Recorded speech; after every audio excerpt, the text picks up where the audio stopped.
তারপর হচ্ছে বডি লিখবেন ডাইরেক্ট। এখানে তোমরা টাইটেল উল্লেখ করার দরকার নেই।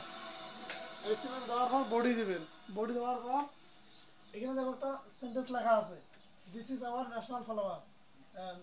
তাহলে এখানে তোমরা একটা প্যারা দিবেন, প্যারা আকারে ওই সেন্টেন্সটা লিখবেন। তাহলে লিখবেন যে দিস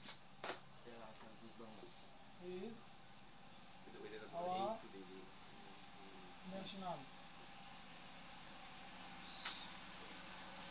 ফ্লাওয়ার। এই যে পি দিয়ে বোঝাচ্ছে প্যারাগ্রাফ, ঠিক আছে? যখন আমার কোনো সেন্টেন্স থাকবে, সেন্টেন্সগুলো প্যারাগ্রাফ আকারে লিখবে। তারপরে দেখো এখানে কি, এটা এটা একটা ফুলের ছবি, এটা কিসের? Water lily. তোমরা এরপর আরেকটা জিনিস ব্যবহার করতেছো, ক্যাপশন ট্যাগগুলো ব্যবহার করো নাই? ক্যাপশন ট্যাগটা দিবে হলো তোমরা ওয়াটার লিলি। ক্যাপশন তো নাই।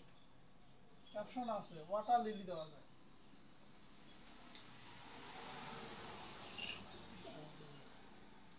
আর ক্যাপশনটা এখানে না উল্লেখ করলেও কোনো সমস্যা হবে না, ঠিক আছে? তারপরে ইমেজের কাজ করবে, ইমেজ আর C SRC, image SRC WATR water lily JPG. এখানে যদি হাইট বা ওয়াইড দেওয়া থাকতো তাহলে আমরা সেটা উল্লেখ করলাম হয়, বুঝছেন? যেহেতু এখানে কিছু উল্লেখ, বডি ক্লোজ HTML ক্লোজ, বুঝছেন তো নাকি?